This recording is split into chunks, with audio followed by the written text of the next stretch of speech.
Kumusta mga mare at mga minamahal naming tagapakinig? Muli, ito ang inyong kaibigan na naghahatid ng mga kwentong sumasalamin sa ating buhay, pag-ibig at mga pagsubok na nagpapatibay sa puso ng bawat Pilipina.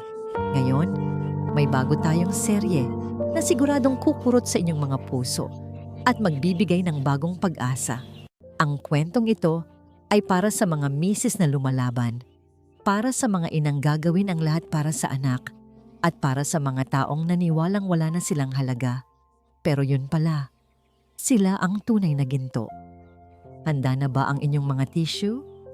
Halina't simulan natin ang unang kabanata ng Ang Lihim ng Kalawang. Isang malakas na kalampag ng bakal na gate ang bumasag sa katahimikan ng gabi, kasabay ng hagupit ng bagyo. Hindi lang basta isinara ang pinto, ibalibag ito sa mukha ni Hiraya. Basang-basa na siya sa ulan, ang kanyang itim na bestida na suot pa mula sa libing ng asawa ay dumidikit sa kanyang balat.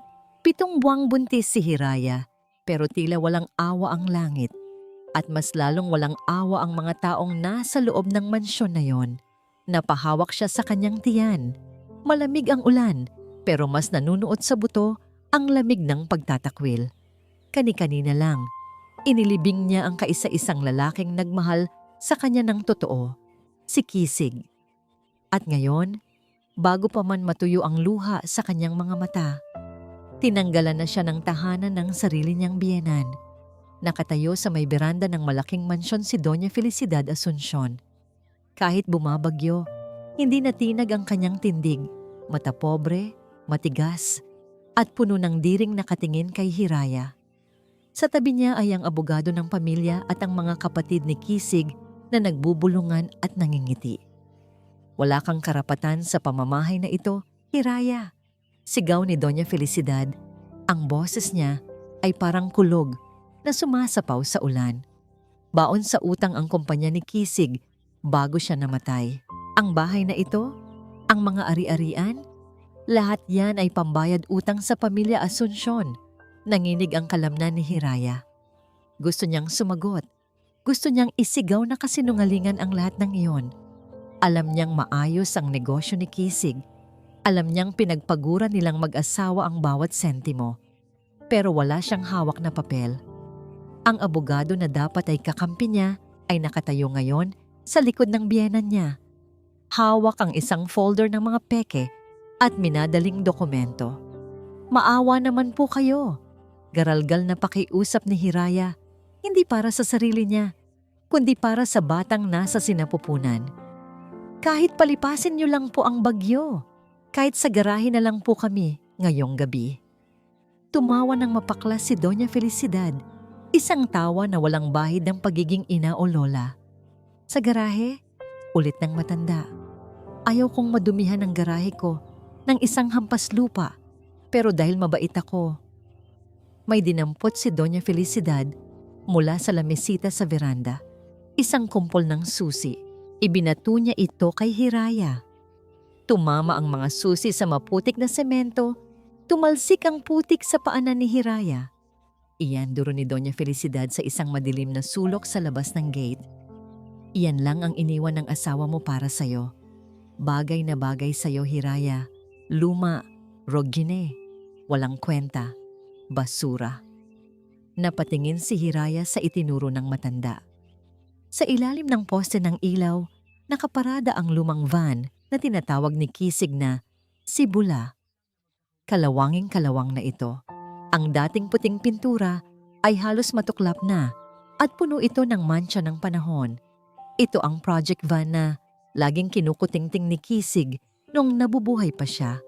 Laging pinagtatawanan ng pamilya Asuncion ang van na ito dahil panira daw sa view ng mga luxury cars nila. "Kunin mo yan at lumayas ka na," huling utos ni Doña Felicidad bago tumalikod. "Huwag ka nang babalik dito. Wala kang makukuha ni singkong duling sa yaman ng mga Asuncion." Unti-unting namatay ang mga ilaw sa beranda. Ang gate ay tuluyan nang nilagyan ng kadena ng mga gwardya. Naiwan si Hiraya sa dilim. Dahan-dahan, Yumuko siya para damputin ang susi sa putikan. Masakit ang balakang niya. Mabigat ang kanyang tiyan. Pero mas mabigat ang puso niya. Pinahid niya ang putik sa susi. Kisig, bakit mo ako iniwan ng ganito? Bulong niya sa hangin. Paano na kami ng anak mo? Wala siyang ibang mapupuntahan. Walang kamag-anak, walang pera, walang telepono. Tanging ang van na basura ang meron siya. Naglakad siya palapit sa van. Ang bawat hakbang ay parang paghatak sa kadena ng kalungkutan. Binuksan niya ang pinto ng driver's seat. Kreak! Tumunog ang kalawang ng pinto. Amoy luma sa loob. Amoy langis, alikabok at amoy ng paboritong pabango ni Kisig na kumapit na sa upuan. Napahagulgol si Hiraya. Dito, sa loob ng masikip at pangit na sasakyan, doon niya naramdaman ang yakap ng asawa. Pero yakap ng isang multo. Umupo siya sa driver's seat. Ang upuan ay matigas at hindi komportable. Ang dashboard ay tad-tad ng gasgas. Ito na ang bahay niya ngayon. Ipinasok niya ang susi sa ignition. Nanginginig ang kanyang mga kamay. Kailangan niyang makaalis dito. Kailangan niyang maghanap ng ligtas na lugar na matutulugan bago lumalim ang baha. Pinihit niya ang susi. Tsyug, tsyug, tsyug. Ayaw umandar. Sinubukan niya ulit. Tsyug, tsyug, click. Namutla si Hiraya. Patay ang makina. At sa sandaling iyon, naramdaman niya ang isang matinding hilab sa kanyang tiyan. Hindi ito normal na sakit. Ito ay sakit ng stress, ng pagod, at ng takot. Napahawak siya ng mahigpit sa manibela. Ang pawis at luha ay naghahalos sa kanyang mukha. Sa labas, ang ulan ay parang galit na pumupukpok sa bubong na yero ng van. Nasa gitna siya ng kawalan, hindi umaandar ang sasakyan, at ang sakit sa kanyang tiyan ay palala ng palala. Nakatingin siya sa rearview mirror at sa huling pagkakataon, nakita niya ang bintana ng kwarto ni Doña Felicidad na may ilaw pa. Alam niyang nakadungaw ang matanda. Pinapanood ang kanyang pagdurusa. Naghihintay na tuluyan siyang sumuko. Pero huminga ng malalim si Hiraya. Hindi! Bulong niya habang hinihimas ang tiyan.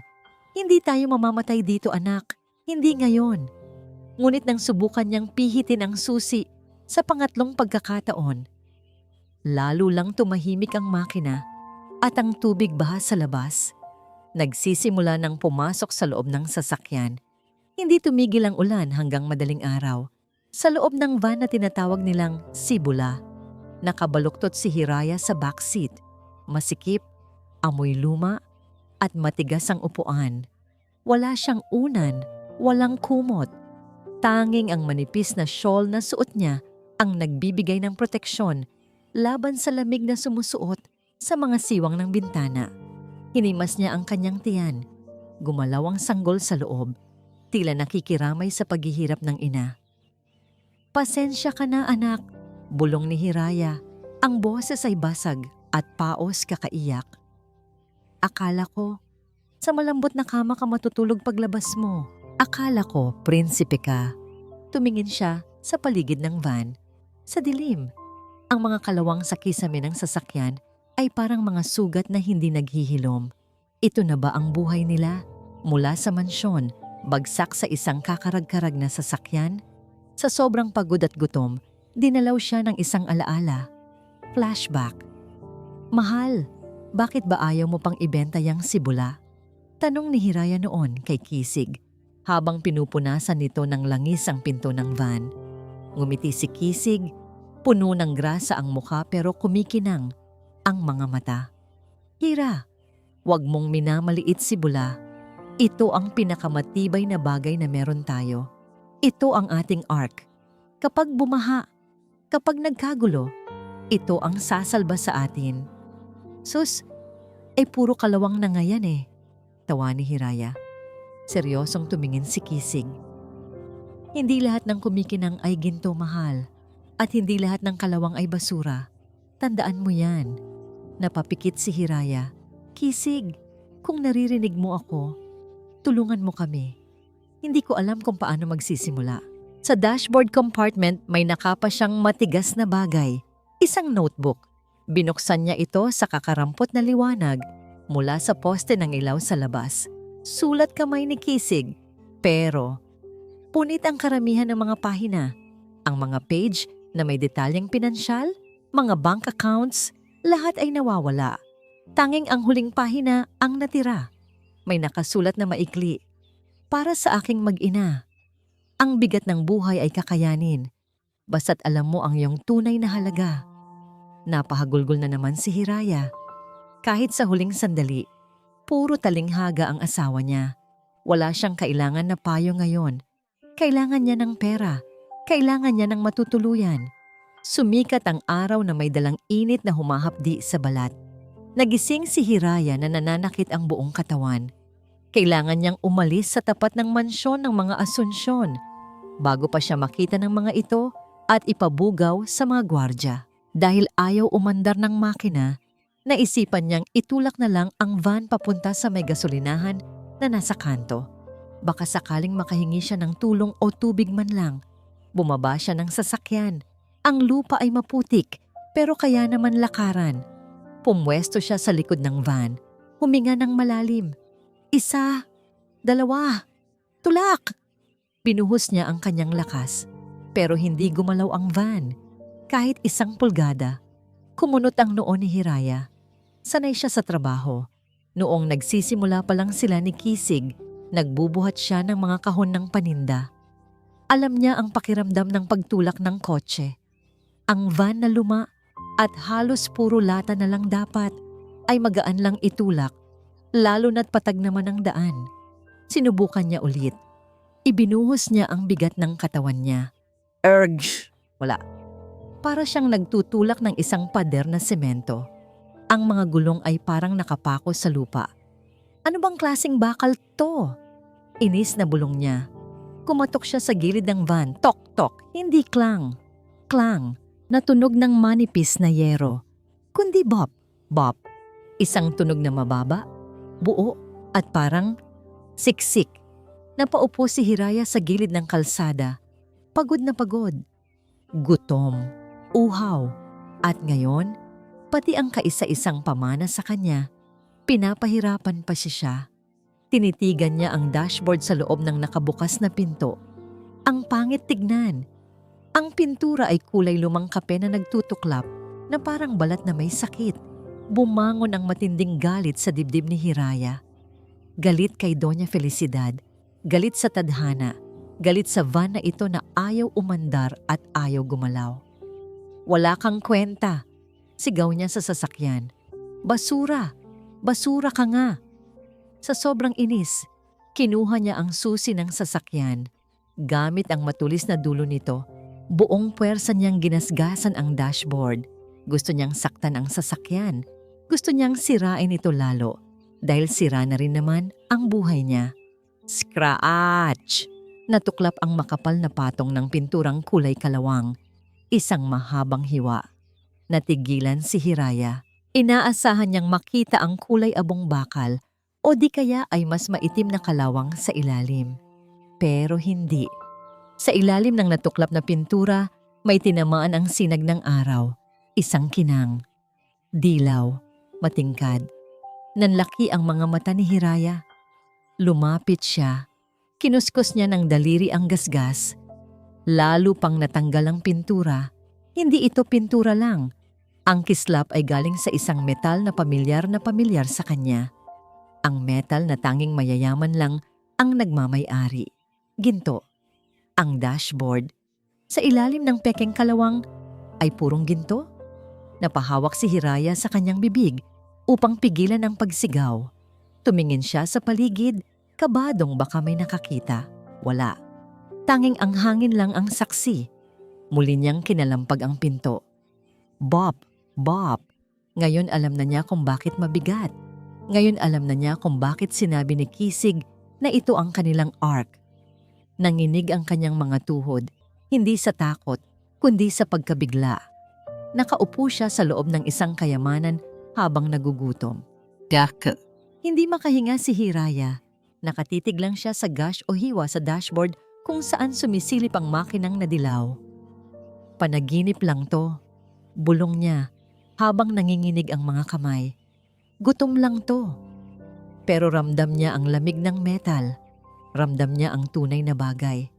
Dali-dali siyang lumabas ng van. Tumingin siya sa paligid. Walang tao, tanging mga damo at basura sa bakanting lote. Kumuha siya ng isang bato sa lupa. Lumapit siya sa bumper ng sasakyan. Iyong bahagi na mukhang pinakakalawangin at halos matanggal na. Kirk! Kirk! Kinuskos niya ng madiin ang bato sa bumper. Natuklap ang pinturang kulay lupa at rust. At doon, muling sumilip ang ginto. Napasinghap si Hiraya. Hindi lang dashboard, pati bumper. Tumakbo siya sa likod ng van. Kinaskas niya ang hawakan ng pinto sa likod. Ginto. Sinubukan niya sa rim ng gulong. Bakal lang. Sinubukan niya sa chassis. Bakal. Pero ang body panels, ang mga pinto, ang hood, ang bumper, lahat ng balat ng sasakyan ay tila purong ginto na pinalamanan sa ilalim ng pintura. Napaupo si Hiraya sa damuhan. Nanginginig ang buong katawan niya. Ngayon, naiintindihan na niya ang lahat. Kaya pala laging nasa garahe si Kisig tuwing gabi. Kaya pala amoy kemikal at pintura ang mga kamay nito. Kaya pala sinabi ng biyenan niya na ubos na ang pera ng kumpanya. Hindi ito winaldas ni Kisig sa sugal o babae. Inunti-unti niya itong ilabas. Tinunaw at hinulma bilang parte ng sasakyan para itago sa mata pobre niyang ina. Alam ni Kisig na kakamkamin ng nanay niya ang lahat kapag nawala siya. Pero alam din niyang hindi kailanman magkaka-interes si Doña Felicidad sa isang basurang van. Sa ilalim ng driver's seat, may nakapang muli si Hiraya. Isang nakatape na sobre. Binuksan niya ito. Isang sulat na mas detalyado.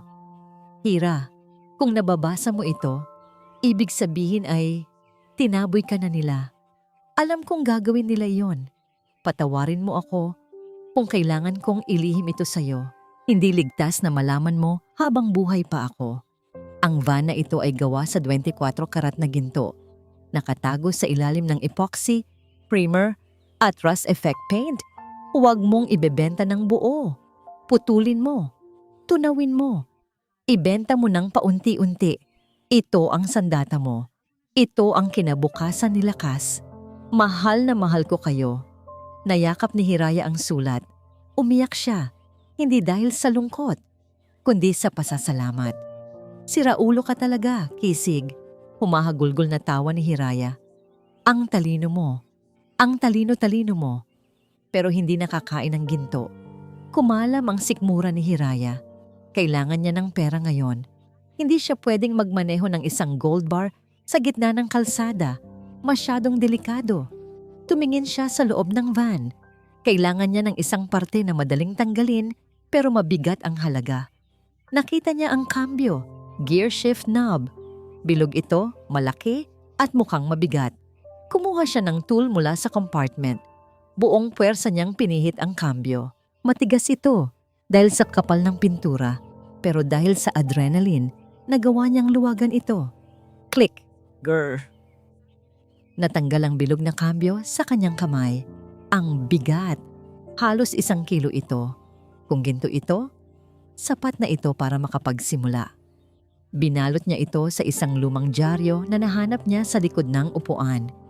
Isinilid sa kanyang bag. Iniwan niya ang van sa masukal na parte ng lote at tinakpan ng mga sanga ng kahoy para hindi agaw pansin. Naglakad siya. Mahabang lakad papunta sa bayan, palayo sa teritoryo ng mga Asunsyon. Nakarating si Hiraya sa isang pawn shop sa kabilang bayan. Gintong Yaman Pawn Shop. Pagpasok niya, agad siyang tinignan ng gwardya mula ulo hanggang paa. Putika ng sapatos ni Hiraya, gusot ang damit, at halatang puyat. Mukha siyang pulubi. Lumapit siya sa counter. Ang appraiser ay isang masungit na lalaki, si Mang Tasyo, na nakasalamin at nagbibilang ng pera. Anong kailangan mo, miss? Tanong ni Tasyo nang hindi tumitingin. Wala kaming limos dito. Napalunok si Hiraya. May ibebenta po sana ako. Dahan-dahan niyang inilabas ang kambyo na nakabalot sa dyaryo. Ibinato niya ang dyaryo at inilapag ang bilog na metal sa salamin. Kulay kalawang pa rin ito. Mukhang basurang bakal na pataas ang kilay ni Mang Tasyo. Ano yan? Piyesa ng junk shop? Miss, pawn shop ito, hindi basurahan. Ginto po yan, matatag na sabi ni Hiraya. Tumawa ng malakas ang gwardya sa likod. Si Mang Tasyo naman ay napailing. Miss, uminom ka na ba ng gamot mo? Kalawang yan oh. Pakiskisin niyo po, utos ni Hiraya. Ang boses niya ay may diin na nagpatigil sa pagtawa nila. Kahit konti lang, tignan niyo ang ilalim. Dahil sa inis at para lang paalisin na siya, kumuha si Mang Tasyo ng file. Kikil. Sige, para matahimik ka. Kurt, nanlaki ang mata ni Mang Tasyo. Sa ilalim ng kalawang, sumilaw ang matingkad na dilaw. Natigilan ang buong pawn shop. Kinuha agad ni Mang Tasyo ang acid test kit. Ipinatak niya ang acid, hindi kumupas, hindi umusok. Nanatiling makinang ang ginto. 24 carats! Bulong ni Mang Tasyo. Nanginginig ang boses. Tumingin siya sa timbangan. Mabigat. Sobrang bigat. Ang halaga nito ay daan-daang libo. Dahan-dahang inangat ni Mang Tasyo ang tingin niya kay Hiraya. Ang tingin niya ay nagbago. Mula sa pangmamaliit, napalitan ito ng hinala. Ibinaba ni Mang Tasyo ang ginto, pero hindi niya ito binitawan. Ang isang kamay niya ay dahan-dahang gumapang sa ilalim ng counter, kung saan naroon ang silent alarm button o di kaya ay telepono. Miss, seryosong sabi ng appraiser, ang tono ay nagbabanta. Imposibleng pag-aari ng isang tulad mo ang ganitong kalaking ginto. At purong-puro pa. Nagkatinginan ng gwardya at si Mang Tasyo. Humawak ang gwardya sa kanyang batuta. Saan mo to ninakaw? Tanong ni Mang Tasyo. Ilabas mo ang resibo. Kung wala, mapipilitan kaming tumawag ng pulis. Nanigas si Hiraya. Wala siyang resibo. Kung tatawag sila ng pulis, makakarating ito kay Doña Felicidad. Kapag nalaman ng biyenan niya ang tungkol sa ginto, kukunin nila ang lahat at ikukulong pa siya. Mawawala ang van. Mawawala ang anak niya. Kailangan niyang magdesisyon sa loob ng 1 segundo. Iiwan ba niya ang ginto at tatakbo? O lalaban siya para sa karapatan niya? Kahit na ang kapalit ay posibleng kulungan. Halos hindi makahinga si Hiraya. Nakatitig lang siya sa malalim na gasgas sa dashboard kung saan sumisilip ang makinang nadilaw. Panaginip lang to, bulong niya sa sarili habang nanginginig ang mga kamay na puno ng putik. Gutom lang to. Pero ramdam niya ang lamig ng metal sa kanyang mga daliri. Ramdam niya na totoo ang bagay na nasa harapan niya. Dali-dali siyang lumabas ng van. Tumingin siya sa paligid ng bakanting lote. Walang tao, tanging mga damo at bundok ng basura ang nakikita. Kumuha siya ng isang matalim na bato sa lupa. Lumapit siya sa bumper ng sasakyan, iyong bahagi na mukhang pinakakalawangin at halos matuklap na sa sobrang luma. Buong puwersa niyang kinuskos ang bato sa bumper. Natuklap ang pinturang kulay lupa at kalawang. At doon, muling sumilip ang nakakasilaw na ginto. Napasinghap si Hiraya at napahawak sa kanyang bibig. Hindi lang dashboard, pati bumper. Tumakbo siya sa likod ng van. Kinaskas niya ang hawakan ng pinto sa likod. Ginto. Sinubukan niya sa rim ng gulong. Bakal lang. Sinubukan niya sa chassis. Bakal din.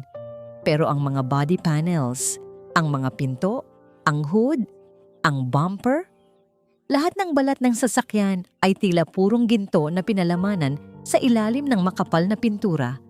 Napaupo si Hiraya sa damuhan dahil sa panghihina ng tuhod. Nanginginig ang buong katawan niya. Ngayon, naiintindihan na niya ang lahat. Kaya pala laging nasa garahe si Kisig tuwing gabi noong nabubuhay pa ito. Kaya pala amoy kemikal at pintura ang mga kamay ng asawa niya noon. Kaya pala sinabi ng biyenan niya na ubos na ang pera ng kumpanya. Hindi ito winaldas ni Kisig. Inunti-unti niya itong ilabas, tinunaw at hinulma bilang parte ng sasakyan para itago sa mata pobre niyang ina. Alam ni Kisig na kakamkami ng nanay niya ang lahat, kapag nawala siya. Pero alam din niyang hindi kailanman magkaka-interes si Doña Felicidad sa isang basurang van. Sa ilalim ng driver's seat, may nakapang muli si Hiraya. Isang nakatape na sobre. Binuksan niya ito at binasa ang sulat na mas detalyado kaysa sa nauna. Hira, kung nababasa mo ito, ibig sabihin ay tinaboy ka na nila. Alam kong gagawin nila iyon. Patawarin mo ako kung kailangan kong ilihim ito sa'yo. Hindi ligtas na malaman mo habang buhay pa ako. Ang van na ito ay gawa sa 24 karat na ginto, nakatago sa ilalim ng epoxy primer at rust effect paint. Huwag mong ibebenta ng buo. Putulin mo. Tunawin mo. Ibenta mo ng paunti-unti. Ito ang sandata mo. Ito ang kinabukasan ni Lakas. Mahal na mahal ko kayo. Nayakap ni Hiraya ang sulat sa kanyang dibdib. Umiyak siya, hindi dahil sa lungkot, kundi sa pasasalamat at pagkamangha. Siraulo ka talaga, Kisig. Humahagulgol na tawa ni Hiraya. Ang talino mo, ang talino-talino mo, pero hindi nakakain ng ginto. Kumalam ang sikmura ni Hiraya, isang paalala na kailangan niya ng pera ngayon din. Hindi siya pwedeng magmaneho ng isang gold bar sa gitna ng kalsada. Masyadong delikado. Tumingin siya sa loob ng van. Kailangan niya ng isang parte na madaling tanggalin, pero mabigat ang halaga. Nakita niya ang cambio o gear shift knob. Bilog ito, malaki, at mukhang mabigat. Kumuha siya ng tool mula sa compartment. Buong puwersa niyang pinihit ang cambio. Matigas ito dahil sa kapal ng pintura, pero dahil sa adrenaline, nagawa niyang luwagan ito. Natanggal ang bilog na cambio sa kanyang kamay. Ang bigat! Halos 1 kilo ito. Kung ginto ito, sapat na ito para makapagsimula. Binalot niya ito sa isang lumang dyaryo na nahanap niya sa likod ng upuan at isinilid sa kanyang bag. Iniwan niya ang van sa masukal na parte ng lote at tinakpan ng mga sanga ng kahoy para hindi agaw pansin. Naglakad siya ng mahaba papunta sa bayan. Palayo sa teritoryo ng mga Asunsyon, nakarating si Hiraya sa isang pawn shop sa kabilang bayan na may pangalang Gintong Yaman Pawn Shop. Pagpasok niya, agad siyang tinignan ng gwardya mula ulo hanggang paa. Putikan ang sapatos ni Hiraya, gusot ang damit, at halatang puyat. Mukha siyang pulubi na naligaw sa lugar ng mga disente. Lumapit siya sa counter. Ang appraiser ay isang masungit na lalaki na nagngangalang Mang Tasyo, nakasalamin at abala sa pagbibilang ng pera. Anong kailangan mo, miss? Tanong ni Tasyo nang hindi tumitingin. Wala kaming limos dito. Napalunok si Hiraya. May ibebenta po sana ako. Dahan-dahan niyang inilabas ang kambyo na nakabalot sa dyaryo. Ibinato niya ang dyaryo at inilapag ang bilog na metal sa salamin. Kulay kalawang pa rin ito. Mukhang basurang bakal na napulot sa junk shop na pataas ang kilay ni Mang Tasyo. Ano yan? Piyesa ng junk shop? Miss, pawn shop ito, hindi basurahan. Ginto po yan, matatag na sabi ni Hiraya. Tumawa ng malakas ang gwardya sa likod. Si Mang Tasyo naman ay napailing. Miss, uminom ka na ba ng gamot mo? Kalawang yan o. Pakiskisin niyo po. Utos ni Hiraya. Ang boses niya ay may diin na nagpatigil sa pagtawa nila. Kahit konti lang, tignan niyo ang ilalim. Dahil sa inis at para lang paalisin na siya, kumuha si Mang Tasyo ng kikil. Sige, para matahimik ka. Kiniskis niya ang bakal at nanlaki ang mata ni Mang Tasyo. Sa ilalim ng kalawang, sumilaw ang matingkad na dilaw. Natigilan ang buong pawn shop. Kinuha agad ni Mang Tasyo ang acid test kit. Ipinatak niya ang acid. Hindi kumupas, hindi umusok. Nanatiling makinang ang ginto. 24 carats. Bulong ni Mang Tasyo, nanginginig ang boses. Tumingin siya sa timbangan. Mabigat. Sobrang bigat. Ang halaga nito ay daan-daang libo. Dahan-dahang inangat ni Mang Tasyo ang tingin niya kay Hiraya. Ang tingin niya ay nagbago. Mula sa pangmamaliit, napalitan ito ng hinala at kasakiman. Ibinaba ni Mang Tasyo ang ginto. Pero hindi niya ito binitawan. Ang isang kamay niya ay dahan-dahang gumapang sa ilalim ng counter kung saan naroon ang silent alarm button. "Miss," seryosong sabi ng appraiser, ang tono ay nagbabanta. "Imposibleng pag-aari ng isang tulad mo ang ganitong kalaking ginto. At purong-puro pa." Nagkatinginan ang gwardya at si Mang Tasyo. Humawak ang gwardya sa kanyang batuta at humakbang palapit. "Saan mo to ninakaw?" tanong ni Mang Tasyo. "Ilabas mo ang resibo. Kung wala, mapipilitan kaming tumawag ng pulis." Nanigas si Hiraya. Wala siyang resibo. Kung tatawag sila ng pulis, makakarating ito kay Doña Felicidad. Kapag nalaman ng biyanan niya ang tungkol sa ginto, kukunin nila ang lahat at ikukulong pa siya. Mawawala ang van, mawawala ang anak niya. Kailangan niyang magdesisyon sa loob ng 1 segundo. Iiwan ba niya ang ginto at tatakbo? O lalaban siya para sa karapatan niya? Kahit na ang kapalit ay posibleng kulungan, bumigat ang hangin sa loob ng pawn shop. Nakahawak na ang gwardya sa kanyang batuta at ang daliri ni Mang Tasyo ay nasa ibabaw na ng telepono. Pero imbes na tumakbo, huminga ng malalim si Hiraya. Tinitigan niya ng diretso sa mata ang appraiser. Alam niyang sa mga ganitong sitwasyon, ang takot ay amoy ng pagkatalo. "Sige po, tawagan niyo ang pulis," hamon ni Hiraya sa mahinahon ngunit matigas na boses. "Pero kapag dumating sila, kukunin nila ang gintong yan bilang ebidensya. Iimbestigahan ang shop niyo, matetengga ang negosyo niyo, at sa huli, baka sa bulsa lang ng hepe mapunta ang ginto." Natigilan si Mang Tasyo. Dahan-dahang inalis niya ang kamay sa telepono. Alam ng negosyante na tama ang babae. Sayang ang kita. Pero, dugtong ni Hiraya, "Kung bibilin niyo yan ngayon, wala nang tanong-tanong. Ibibigay ko sa inyo sa kalahati ng presyo ng market value. Cash, ngayon din." Nanlaki ang butas ng ilong ni Mang Tasyo. Kasakiman ang pumalit sa hinala. Kalahating presyo para sa 24 karat na ginto? Tubong lugaw. "Deal," mabilis na sagot ng lalaki. "Pero walang resibo. Kapag lumabas ka dito, hindi tayo magkakilala." Lumabas si Hiraya ng shop na may dalang makapal na bundle ng pera. Ito ang unang pagkakataon na nakahawak siya ng ganito kalaking halahalahaka na siya mismo ang dumiskarte. Hindi galing sa asawa, hindi limos ng biyanan. Dugo at pawis niya ito at konting bahagi ng gear shift ni Kisig. Gamit ang pera, mabilis kumilos si Hiraya. Umupa siya ng isang maliit na apartment sa dulong bahagi ng bayan. Malayo sa mansyon ng mga Asunsyon pero malapit sa palengke. May maliit itong garahe na saktong-sakto para itago ang van. Bumili siya ng mga kemikal pang-alis ng pintura, mga tools, at welding machine. Gabi-gabi, habang tulog ang mundo, siya ay nagiging panday. Kinakalas niya ang maliliit na piyesa ng van, tinutunaw ang ginto, at ibinebenta sa iba't ibang sanglaan sa magkakaibang bayan para hindi mahalata. Ilang buwan ang lumipas, sa loob ng maliit na kwartong yon, isinilang niya ang kanyang anak.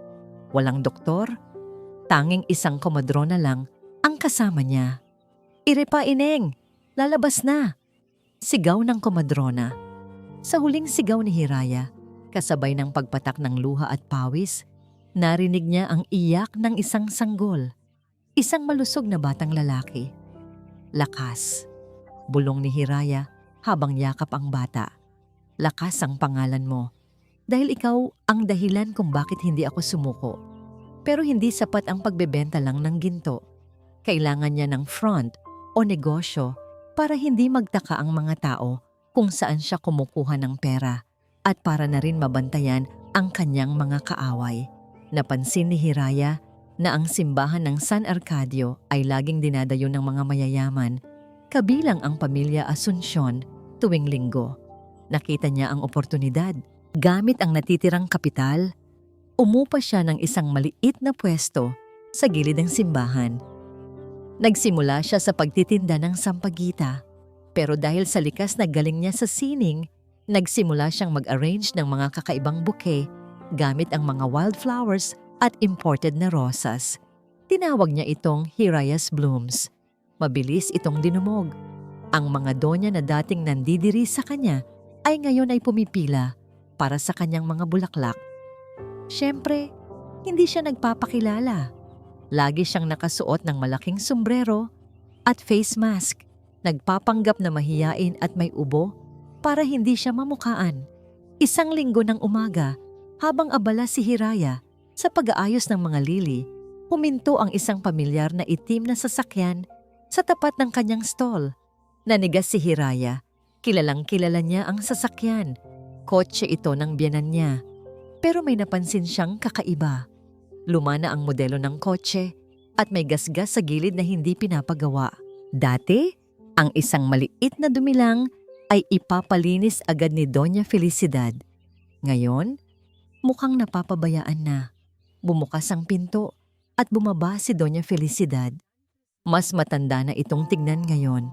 Masungit pa rin ang mukha pero halata ang pagod sa mga mata. Ang suot nitong damit ay iyon pa ring designer dress. Nasuot nito, 3 taon na ang nakakaraan. Lumapit ang donya sa stall.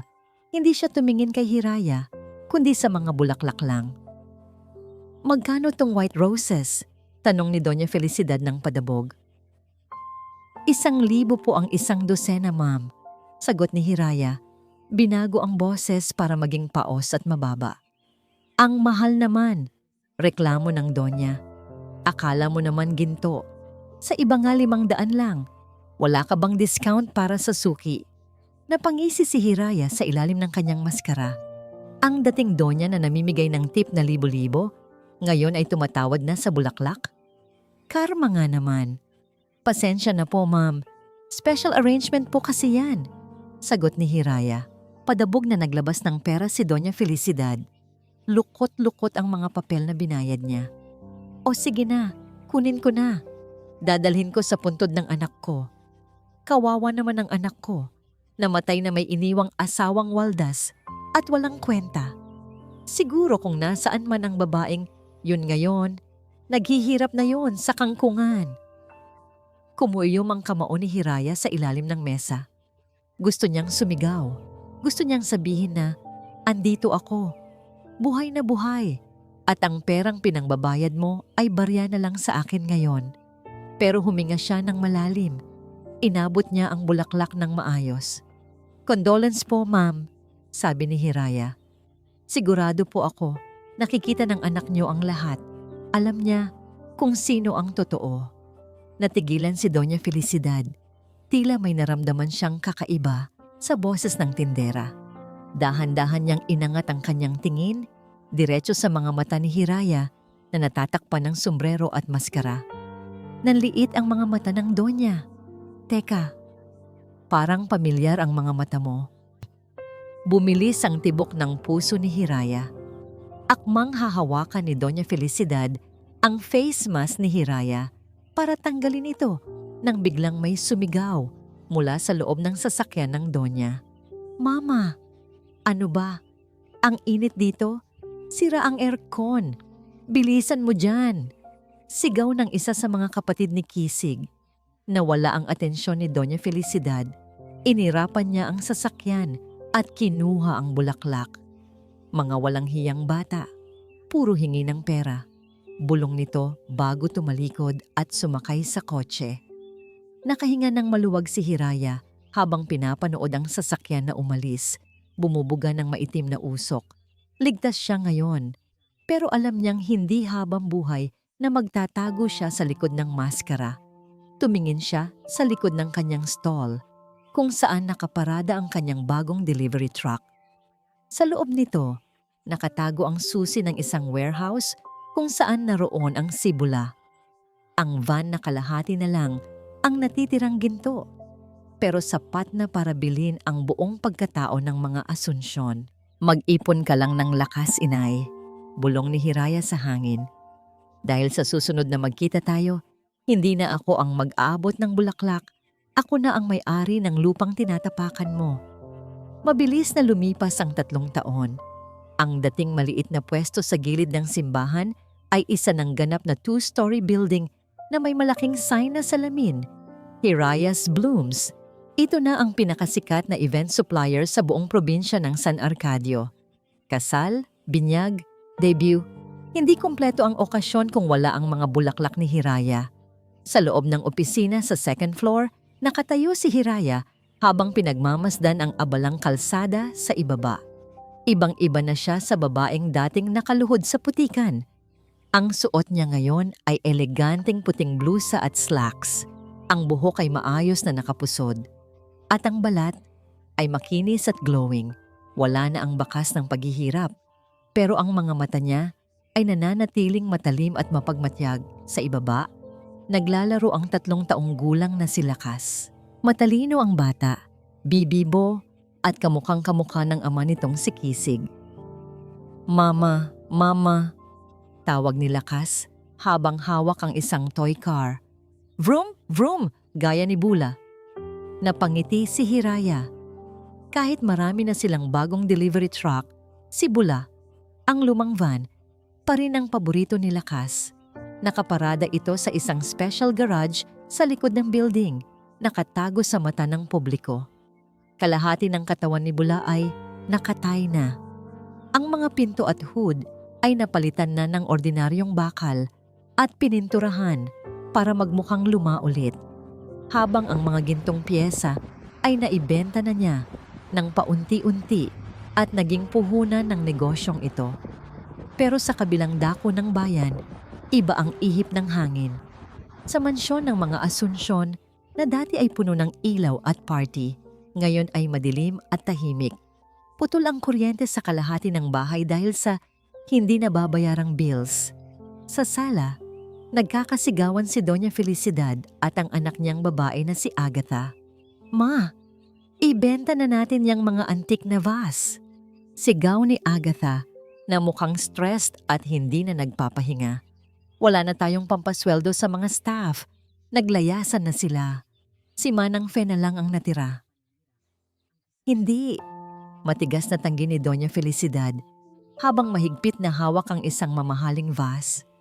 Ito na lang ang natitirang alaala ng pagiging donya ko. Kapag binenta ko to, ano na lang ang sasabihin ng mga amiga ko? Napulubi na tayo? Magumising ka na sa katotohanan, bulyaw ni Agatha. Pulubi na talaga tayo. Simula noong namatay si Kuya Kisig at nawala ang galing niya sa pagpapatakbo ng kumpanya, puro kayo lustay. Ngayon, hinahabol na tayo ng bangko. Sa susunod na buwan, pati tong bahay rematado na. Napaupo si Doña Felicidad sa sofa. Nanginginig ang mga labi. Kasalanan to ng babaeng yun. Nang Hiraya na yun. Minalas tayo simula noong pinalayas natin siya. Siguro kinulam niya tayo. Tigilan mo na ang kakaisip sa patay gutom na yun, irap ni Agatha. Ang problemahin natin ay kung saan tayo kukuha ng pera bukas. Biglang lumiwanag ang mukha ni Agatha. Teka ma, may naririnig ako. Yung sikat na may-ari ng Hiraya's Blooms, naghahanap daw ng investors para sa expansion. Balita ko, sobrang yaman ng babaeng yun. Baka pwede tayong umutang o makisosyo. Gagamitin natin ang apelyidong Asunsyon. Kilala pa rin naman tayo sa lipunan. Napaisip si Doña Felicidad. Ang pride niya ay mataas, pero ang pangangailangan ay mas matindi. Sige, puntahan mo siya. Gamitin mo ang charm mo. Bulahin mo. Sabihin mo, gusto nating mag-invest. Kinabukasan, nagbihis si Agatha ng pinakamaganda niyang damit. Kahit na medyo luma na ito sa fashion, at nagmaneho papunta sa Hiraya's Blooms. Pagdating niya doon, namangha siya. Ang ganda ng building, ang daming tao, ang bango ng paligid. Ganito sana ang buhay namin kung hindi lang tanga si Mama sa pera. Bulong ni Agatha sa sarili. Lumapit siya sa receptionist. I want to speak to the owner. I am Agatha Asunsyon. Sorry po, ma'am. Magalang na sagot ng staff. Busy po si Miss Hira sa meeting. Hindi po siya tumatanggap ng walk-in. Miss Hira? Yun ba ang pangalan niya? Tinaasan ng kilay ni Agatha ang staff. Sabihin mo, Asunsyon ako. Kilalang pamilya kami dito. Pasensya na po talaga. Giit ng staff. Dahil sa inis, lumabas si Agatha. Ang yayabang, kala mo kung sino. Padabog siyang naglakad, papunta sa likod ng building kung saan siya nagpark, nagbabaka sakaling makahanap ng ibang entrance o makita ang may-ari na lumabas. Ang likod ng building ay ang loading area. Mataas ang pader, pero may isang gate na bahagyang nakabukas dahil kalalabas lang ng isang delivery truck. Dahil likas na tsismosa, sumilip si Agatha sa uwang ng gate. Nakita niya ang malawak na garahe. Puno ito ng mga bagong L300 vans na may tatak na Hirayas Blooms. Pero sa dulong-dulo, sa isang sulok na may sariling bubong, may isang sasakyan na agaw pansin dahil sa kapangitan nito. Nanlaki ang mga mata ni Agatha. Napahawak siya sa malamig na bakal ng gate. Isang lumang Volkswagen van. Kulay kalawang. May mga parts na iba ang kulay ng pintura. Parang tinagpian. Imposible, bulong ni Agatha. Pamilyar na pamilyar siya sa hugis ng van na yon. Ilang beses niyang sinipa ang gulong niyan nung nasa mansyon pa nakaparada. Ilang beses niyang pinandirian yan. Si Bula? Bakit nasa garahe ng sikat at mayaman na Miss Hira ang basurang van ng namayapa niyang kapatid na si Kisig? Lalo siyang nagtaka nang makita niya ang isang batang lalaki, si Lakas, na tumatakbo palapit sa van at niyakap ang bumper nito. Bula! Bula! Tawa ng bata. Hindi nakikita ni Agatha ang mukha ng bata nang malinaw dahil nakatalikod ito. Pero ang van, hindi siya pwedeng magkamali. Iisa lang ang ganyang van sa buong San Arcadio. Biglang bumukas ang pinto sa likod ng opisina at lumabas ang isang babae. Naka-shades ito at naka-business suit. Lakas anak, pumasok na tayo. Mainit dyan, tawag ng babae. Ang boses. Nanindig ang balahibo ni Agatha. Ang boses na yon. 3 taon na niyang hindi naririnig. Pero hindi niya makakalimutan ang boses ng babaeng pinalayas nila sa gitna ng bagyo. Hiraya? Gulat na bulong ni Agatha. Muntik na siyang matumba sa kinatatayuan niya. Napahawak si Agatha sa kanyang bibig para pigilan ang mapasinghap ng malakas. Dahan-dahang tinanggal ng babae ang kanyang shades habang pinupunasan ang pawis sa noo ng bata. Walang duda. Ang makinis na mukha, ang matangos na ilong, at ang mga matang puno ng pagmamahal para sa bata. Si Hiraya nga, ang dating basahan na pinalayas nila. Ngayon ay siya ng may-ari ng imperyong ito. Umaatras si Agatha, nanginginig ang mga tuhod. Paano? Bulong niya sa sarili habang tumatakbo pabalik sa kanyang sasakyan. Paano siya yumaman ng ganito kabilis? Siguro ninakaw niya ang tinatagong yaman ni Kuya Kisig. Tama, magnanakaw siya. Mabilis niyang pinaandar ang kotse.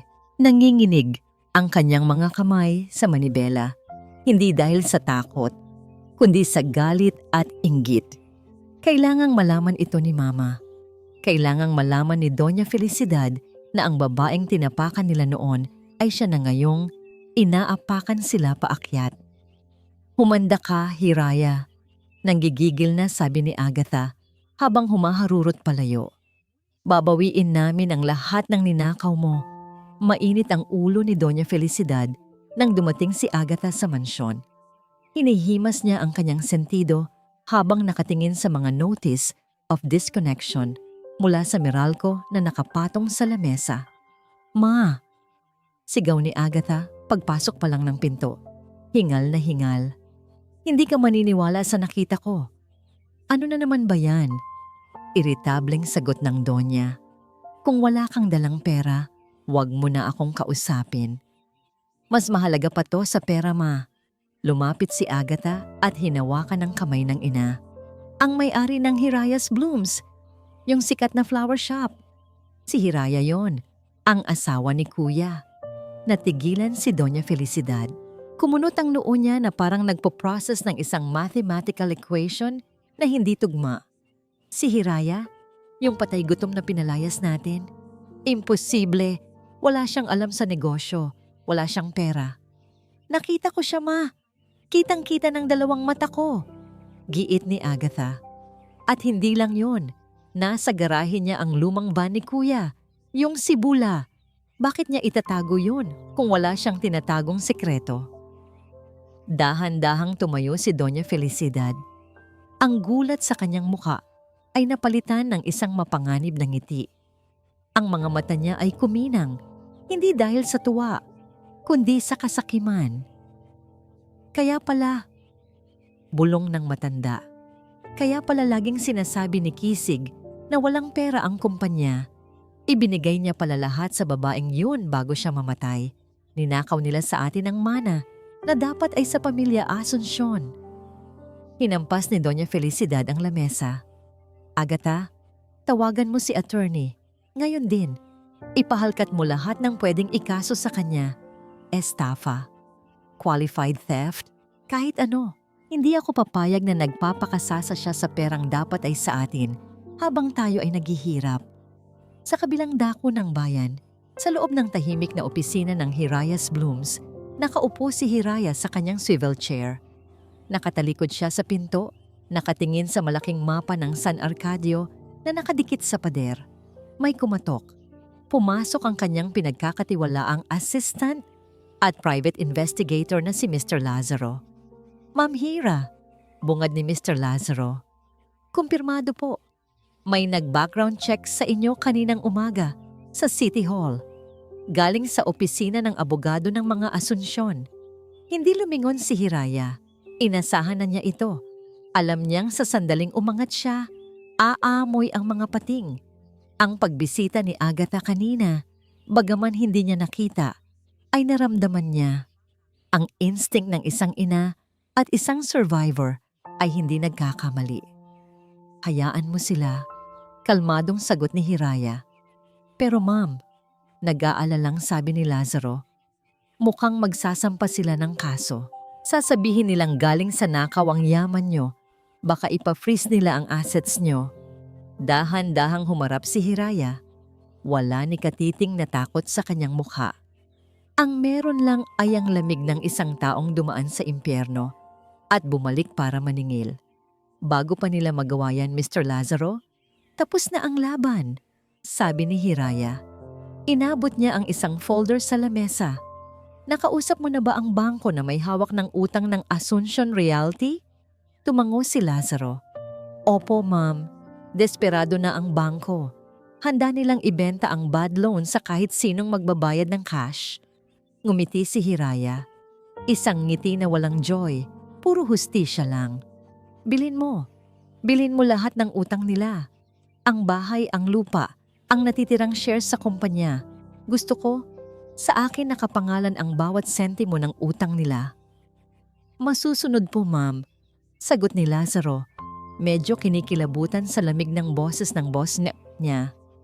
Nang gabing iyon, umuwi si Hiraya sa bago niyang bahay. Hindi ito mansyon, pero malawak at puno ng halaman. Nilapitan niya si Lakas na nagdodrawing sa sala. Anak, tawag niya. Mama! Takbo ni Lakas at yumakap sa kanya. Look, I draw Bula. Kulay yellow na siya kasi sabi mo magic car siya. Hinaplos ni Hiraya ang buhok ng anak. Oo, anak. Magic siya. Dahil sa kanya, naging malakas tayo. Tinitigan niya ang anak sa mata. Lakas, tandaan mo to. Sa mundong ito, maraming taong susubok kuhanin ang kung anong meron ka. Aakusahan ka nila, hihilahin ka nila pababa. Pero ang tunay na yaman, hindi nakikita sa labas. Nasa loob yan, nasa tibay ng loob. Kinabukasan, isang emergency board meeting ang ipinatawag sa headquarters ng Asuncion Realty. Tuwang-tuwa si Doña Felicidad at Agatha. Ang akala nila, ang ipinatawag na meeting ay para sa isang bagong investor na sasagot sa mga utang nila. Nagbihis sila ng pinakamagara nilang damit. Nagsuot sila ng mga alahas na tinubos pa sa sanglaan para lang magmukhang presentable. Sigurado ako, ito na ang sagot sa dasal natin. sabi ni Doña Felicidad habang naglalakad papasok sa conference room. Kapag nakuha natin ang investor na to, gagamitin natin ang pera para durugin ang Hiraya na yan. Pagbukas ng pinto ng conference room, nakaupo na ang mga opisyal ng bangko. Tahimik sila. Seryoso. "Where is the investor?" tanong ni Doña Felicidad. Taas noo pa rin. "Ayaw ko nang pinaghihintay ako." "Nandito na po siya, Doña Felicidad," sagot ng bank manager. Dahan-dahang umikot ang malaking swivel chair sa kabisera ng mesa, ang pwesto na dating inuupuan ni Kisig at pwesto na inaangkin ni Doña Felicidad. Tumambad sa kanila ang isang babaeng nakasuot ng itim na power suit.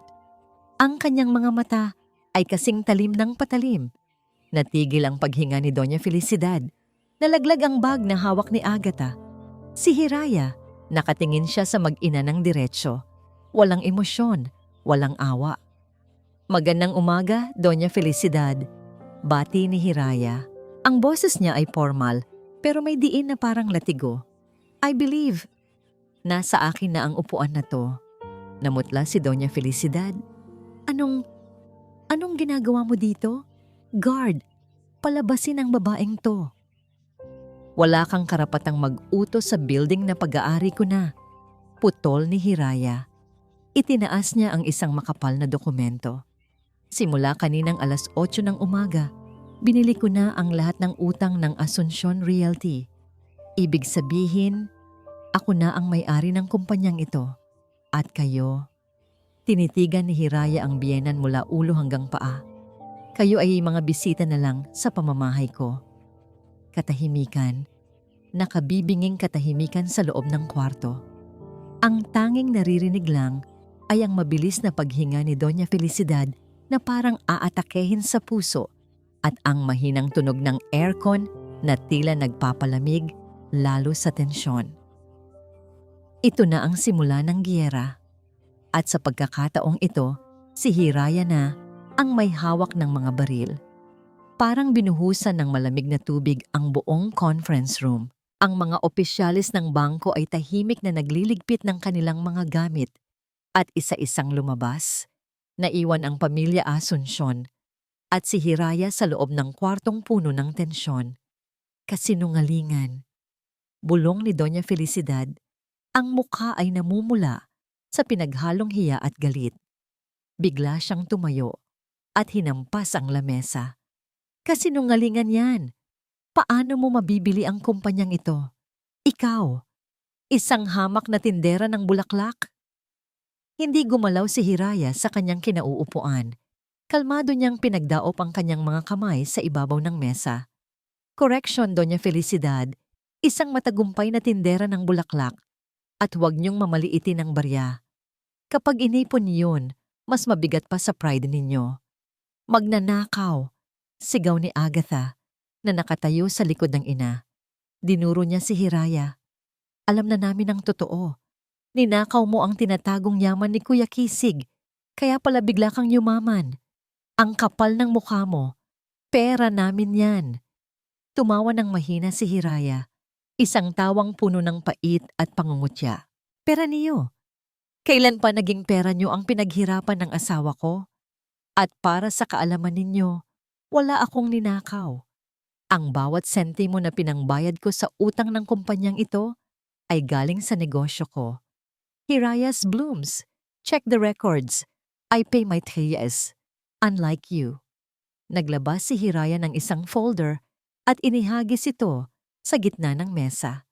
Dumulas ito at tumigil sa tapat ni Doña Felicidad. "Buksan niyo," utos ni Hiraya. Nanginginig ang kamay na binuksan ni Felicidad ang folder.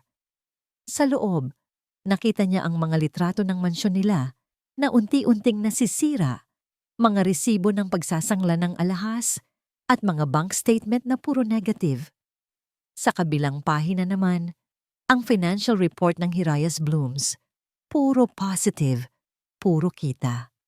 Habang abala kayo sa pagpapaparty at pagbili ng mga bagong damit para ipakitang mayaman pa rin kayo, ako ay nagbabanat ng buto, madiing sabi ni Hiraya. Tumayo siya at dahan-dahang naglakad palapit sa kanila. Ang tunog ng takong ng sapatos niya ay parang pagbibilang ng oras ng paghuhukom. 3 taon, sabi ni Hiraya. 3 taon akong nagising ng madaling araw para mag-angkat ng bulaklak. 3 taon akong nagkalyo ang mga kamay. Kayo? Anong ginawa niyo sa loob ng 3 taon bukod sa ubusin ang natitirang yaman ng pamilya? Wala kang karapatang sumbatan ako. Sigaw ni Doña Felicidad. Ako pa rin ang ina ng asawa mo. Dapat gumalang ka. Ang paggalang ay ine-earn, Doña, hindi hinihingi. Sagot ni Hiraya ng diretso sa mata ng matanda. Noong pinalayas niyo ako ng buntis sa gitna ng bagyo, nasaan ang paggalang niyo sa buhay ng apo niyo? Nasaan ang pagiging ina niyo noon? Natahimik si Felicidad. Saglit na dumaan ang takot sa mga mata niya. Pero mabilis itong napalitan ng isang mas maitim na plano. Napatingin siya kay Agatha at tila nagkaintindihan ang mag-ina. Ngumiti ng nakakapanindig balahibo si Doña Felicidad. Umupo siya pabalik at inayos ang kanyang kwelyo. Sige, sabi ng matanda. Biglang kumalma ang boses. Sige Hiraya, sabihin na nating sayo na ang kumpanya. Sayo na ang mga utang. Pero may nakakalimutan ka. Kumunot ang noo ni Hiraya. Hindi niya gusto ang tono ng biyenan. Ang apo ko, sabi ni Felicidad. Si Lakas. Nanigas si Hiraya. Dugo ng Asunsyon ang nananalaytay sa batang yun. Pagpapatuloy ng matanda. Bilang lola, may karapatan ako sa kanya. At ngayong nalaman kong mayaman ka na pala. Ibig sabihin, may kakayahan kang buhayin siya gamit ang pera ng pamilya. Wala kayong karapatan sa anak ko. Mabilis na sagot ni Hiraya. Tumaas ang boses sa unang pagkakataon. Itinakwil niyo kasi gitmay ninyo kami. Wala kaming pinirmahan na itinakwil namin kayo. Tuso na sagot ni Agatha. Wala sa papel. Ang alam ng batas. Ikaw ang lumayo. Ikaw ang nagtago sa apo namin. Tumayo si Doña Felicidad at lumapit kay Hiraya. Halos magdikit ang kanilang mga mukha. Ito ang tatandaan mo, Hiraya. Bulong ng matanda na parang ahas. Babawiin namin ang lahat. Hindi lang ang kumpanya. Ididemanda ka namin ng pagnanakaw ng mana. At higit sa lahat, kukunin namin ang custody ni Lakas. Sasabihin namin sa korte na ang yaman mo ay galing sa ilegal na paraan, na hindi ka karapat-dapat na ina. Parang sinaksak sa dibdib si Hiraya. Ang kumpanya, ang pera, ang ginto. Kaya niyang isuko lahat yun. Pero si Lakas, ang anak niya, iyon ang buhay niya. Subukan niyo nang gigigil na banta ni Hiraya. Subukan niyong galawin ang anak ko at ipapakita ko sa inyo kung paano lumaban ng isang ina. Magkita tayo sa korte, huling sabi ni Doña Felicidad bago tumalikod. Agatha, tara na. Maghanap tayo ng pinakamagaling na abogado. Sigurado ako, maraming gustong humawak ng kaso laban sa isang new money na katulad niya. Padabog na lumabas ang mag-ina sa conference room. Naiwan si Hiraya na nakatayo. Nanginginig ang mga kamao sa gilid. Ang tagumpay ng pagbili sa kumpanya ay biglang naging mapait. Akala niya, pera lang ang labanan. Hindi niya inasahan na gagamitin nila ang bata bilang sandata. Napaupo siya sa swivel chair, nanghihina. Kinuha niya ang picture frame ni Lakas sa kanyang bag. Hindi ako papayag, bulong niya habang tumutulo ang luha. Hindi ako papayag na madamay ka sa dumi nila. Pero sa likod ng isip niya, may isang malaking takot na bumubuo. Paano kung hanapan siya ng ebidensya ng korte? Paano kung busisiin kung saan talaga nanggaling ang kanyang unang kapital? Ang van, ang ginto. Wala siyang resibo, wala siyang papel. Kapag nalaman ng korte na binenta niya ang piyesa ng van na walang pahintulot ng ibang heirs, baka makulong siya. At kapag nakulong siya, mapupunta si Lakas kay Doña Felicidad. Napatingin si Hiraya sa bintana. Ang langit ay dumidilim na naman, parang uulan. Parang noong gabing pinalayas siya. Pero ngayon, ang bagyo ay hindi na sa labas. Ang bagyo ay paparating sa loob ng korte. Nagsimula ang bangungot hindi sa loob ng korte, kundi sa mismong pintuan ng Hirayas Blooms. Isang umaga, habang abala ang mga empleyado sa pag-aayos ng mga order para sa isang malaking kasalan, dumating ang dalawang sasakyan ng pulis at mga kinatawan mula sa munisipyo. May dalang search warrant. Ang paratang, hinala na ang negosyo ay ginagamit para sa money laundering at pagbebenta ng mga smuggled na gamit. Alam ni Hiraya kung kanino galing ang tip na ito. Nakatayo siya sa gitna ng shop, kalmado sa labas, pero kumukulo ang dugo sa loob habang hinalughog ng mga awtoridad ang kanyang opisina. Nagkalat ang mga papel, tinaktak ang mga paso ng bulaklak at tinakot ang kanyang mga staff. "Wala po kaming makitang illegal, sir," report ng isang pulis sa kanyang hepe matapos ang 2 oras na panggugulo. Malinis ang mga libro ni Hiraya. Umalis ang mga pulis na walang bitbit kundi ang perwisyo. Pero alam ni Hiraya na ito ay simula pa lang. Ito ay harassment. Isang paraan para sirain ang kanyang pangalan at pahinain ang kanyang loob. Agad niyang tinawagan ang kanyang private investigator. "Mr. Lazaro, dagdagan mo ang security sa bahay. At sa school ni Lakas, gusto ko ng 2 tao na nakabantay sa kanya bawat minuto." Kinabahan si Hiraya. Ang anak niya. Ang anak niya ang pinaka-vulnerable sa gerang ito. Nang hapon ding iyon, sinundo ni Hiraya si Lakas sa preschool. Paglabas ng bata sa gate, masaya itong tumatakbo na may hawak na isang malaking lollipop. Nanigas si Hiraya. Mahigpit ang bilin niya sa mga teacher at yaya. Bawal tumanggap ng pagkain mula sa hindi kakilala. "Lakas," tawag niya. Pilit na pinapakalma ang boses habang lumuluhod para pantayan ang anak. "Saan galing niyang candy, anak?" "Sa lola po." Inosenteng sagot ni Lakas. Bumagsak ang mundo ni Hiraya. Sinong lola?" "Yung nasa car po." Turo ni Lakas sa kalsada. Sabi niya, siya daw po ang mama ni Papa Kisig. Sabi niya, friends daw kami. "Ang bait niya, mama." Sabi niya, "Soon daw sa bahay niya na ako mag-sleep." Pakiramdam ni Hiraya ay masusuka siya sa takot. Nilapitan ng mga asunsyon ng anak niya. Nilagpasan nila ang linya. Ang lola na nagtaboy sa kanila, sa ulan, ay nagpapanggap ngayong anghel para makuha ang loob ng bata. Dali-daling binuhat ni Hiraya si Lakas, pasakay sa kotse.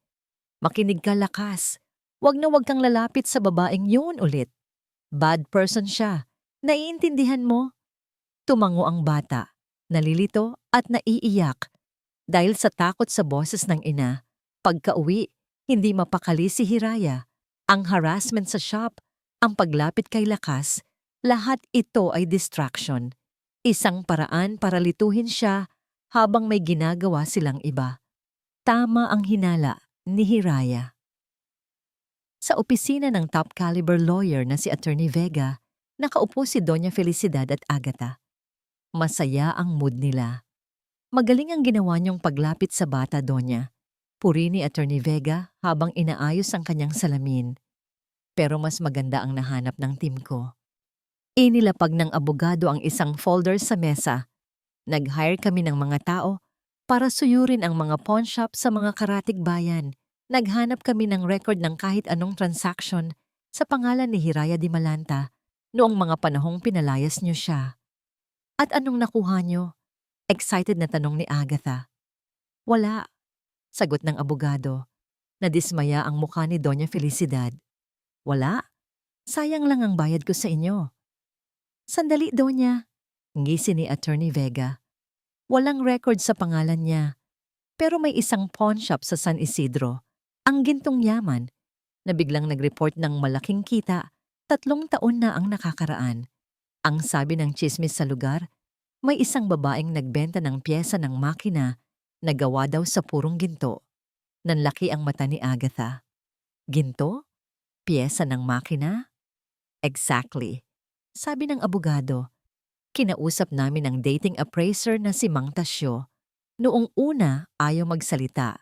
Pero nang takutin namin na idadamay siya sa kaso ng nakaw na yaman, kumanta ang ibon. Binuksan ni Attorney Vega ang folder at naglabas ng isang sketch. Drawing ito ng isang gear shift knob.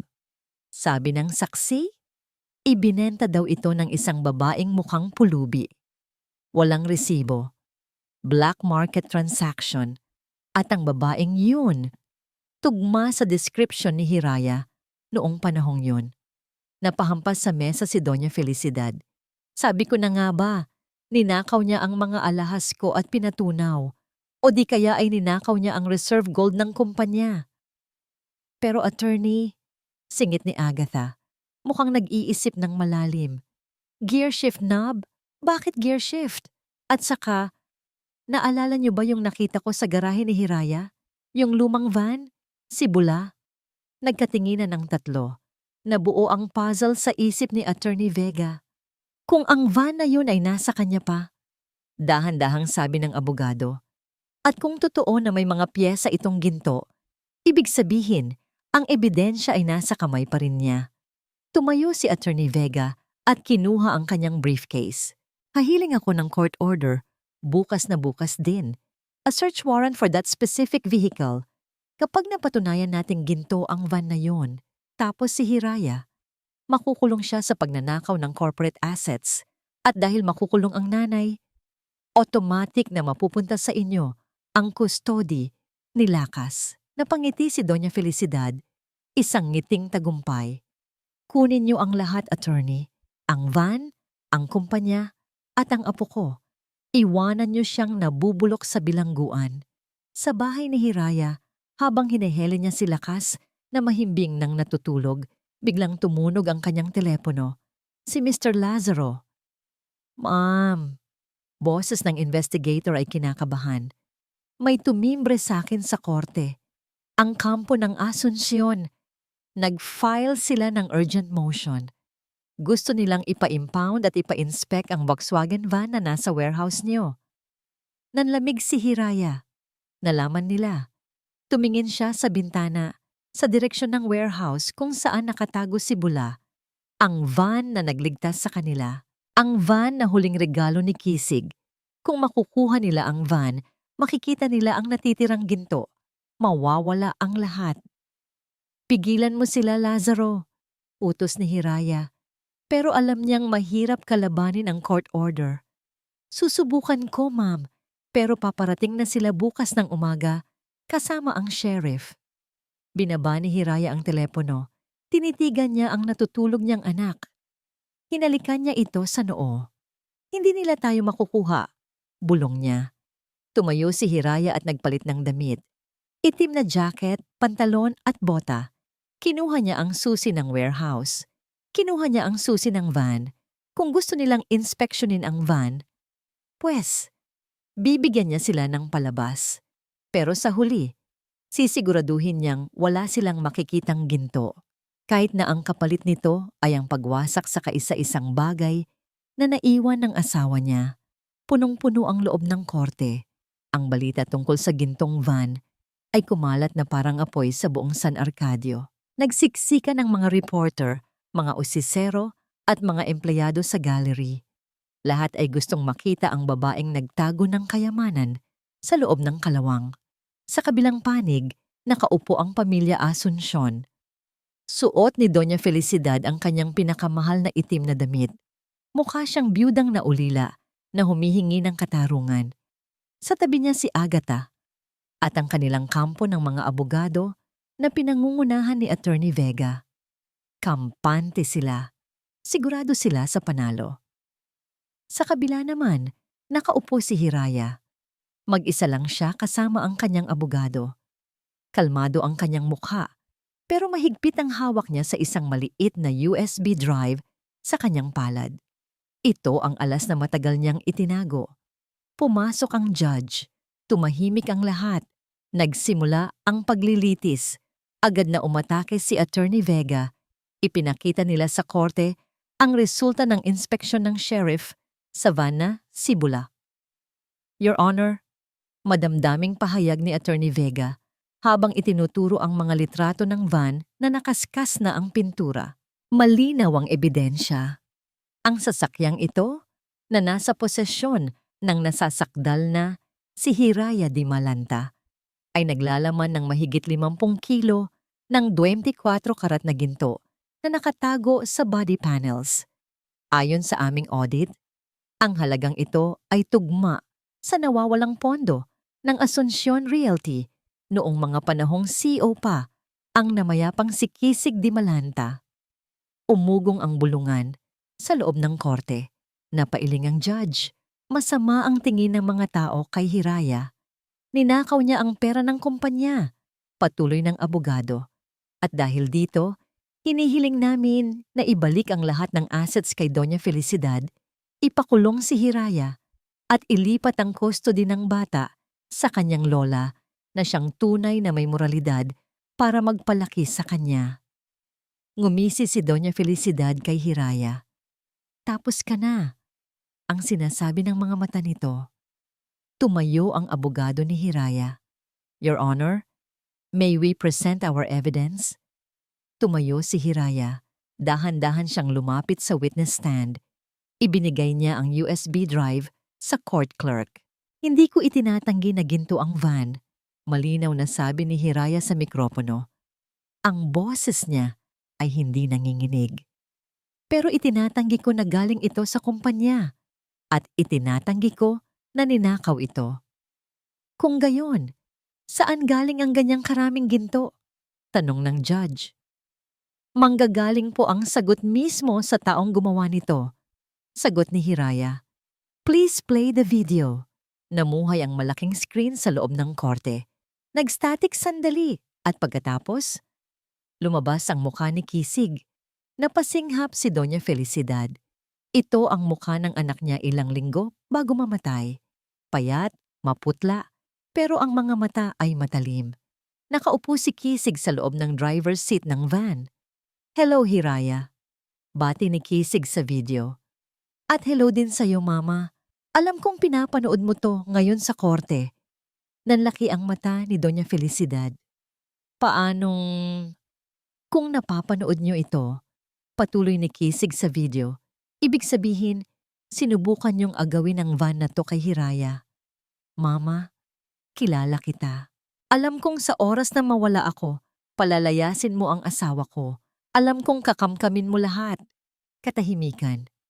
Sobrang tahimik na pati paghinga ay dinig. Para sa record ng korte, seryosong sabi ni Kisig habang itinataas ang mga dokumento sa video. Ang gintong ginamit ko sa van na, to ay binili ko gamit ang sarili kong pera. Ito ang mga resibo ng insurance payout ko mula sa aksidente ko 10 years ago. At ang savings ko mula sa stock trading na hindi nakapangalan sa Asuncion Realty. Personal ko itong pera. Walang kinalaman ng kumpanya dito. Huminga ng malalim si Kisig sa video. Parang nahihirapan. At tungkol sa nawawalang pondo ng kumpanya na hinahanap nyo, Mama, huwag kang magmalinis. Ikaw ang naglustay noon sa casino. May record ako dito ng bank transfers mo papunta sa offshore accounts. Tinakpan ko lang ang butas para hindi ka makulong dahil nanay kita. Pero ang van na to, ang gintong ito, akin to. At ibinibigay ko ito ng buong buo bilang exclusive gift sa asawa kong si Hiraya Di Malanta. Wala kayong hati dito. Sa huli, ngumiti si Kisig ng mapait. Hira, mahal na mahal kita. Gamitin mo to para maging malaya. At Mama, kung gusto mong makita ang apo mo, matuto kang magpakumbaba. Pero alam kong hindi mo kaya yon.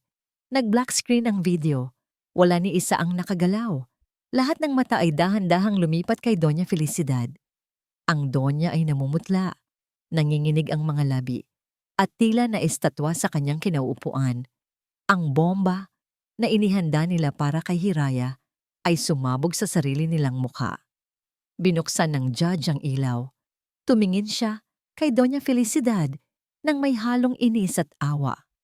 The evidence is clear. Deklara ng judge, the van is a personal gift. Walang nakaw na naganap. Dismissed ang kaso laban kay Hiraya Di Malanta. Nagpalakpakan ang mga tao sa gallery. Napaluha si Hiraya at niyakap ang kanyang abogado.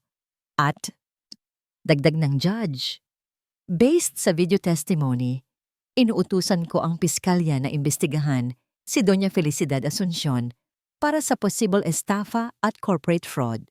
Iyon ang huling pako sa kabaong. Tumayo si Doña Felicidad. Gusto niyang sumigaw. Gusto niyang magprotesta. Hindi. Akin yan. Akin ang kumpanya. Akin ang pera. Pero walang boses na lumabas sa kanya. Biglang nanikip ang kanyang dibdib.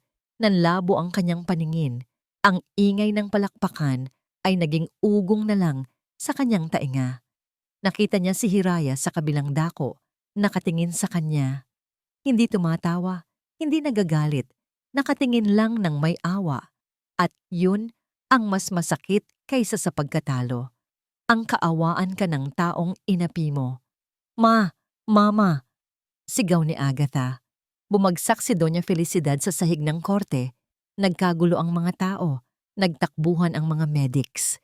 Sa gitna ng kaguluhan, dahan-dahang naglakad palabas si Hiraya. Hindi na siya lumingon. Tapos na ang laban. Ang katotohanan ay lumabas na at ang ginto ay nagniningning na sa liwanag habang ang kalawang ay tuluyan ng nabuwag. Mabilis at walang habas ang paggulong ng palad.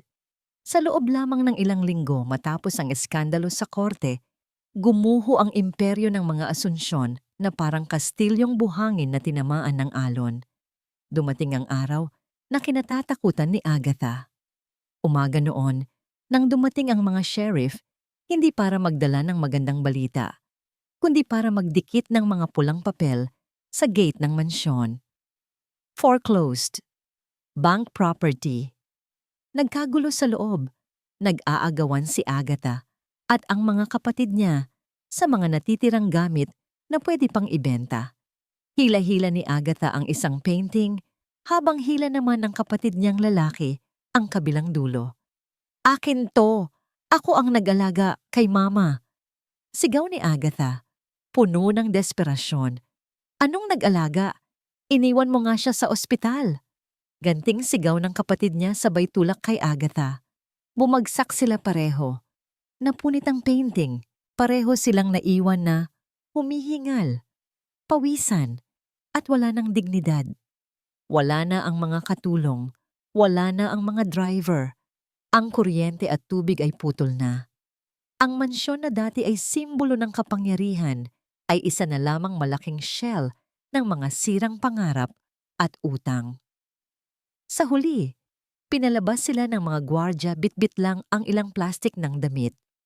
Nakatayo si Agatha sa bangketa. Tinitignan ang pagsasara ng gate. Umiiyak siya, hindi dahil sa lungkot, kundi sa galit. Galit kay Hiraya, galit sa bangko, at higit sa lahat, galit sa nanay niya na nagsadlak sa kanila sa ganitong sitwasyon. Samantala, sa isang masikip at mainit na charity ward ng pampublikong ospital, nakahiga si Doña Felicidad. Malayo ito sa air-conditioned na private suite na nakasanayan niya. Dito, dikit-dikit ang mga kama. Maingay, amoy gamot, amoy pawis, at amoy ng kawalan ng pag-asa. Ang electric fan sa kisame ay iika-ika ang ikot, parang nanunuya sa init ng panahon. Hindi makagalaw ang kalahati ng katawan ni Felicidad dahil sa stroke.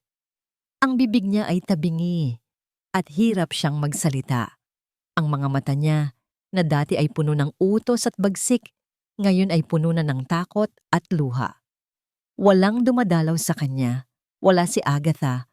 Wala ang mga anak niya. Wala ang mga amiga niya na dati ay nakikikain sa mga party niya. Uhaw na uhaw siya.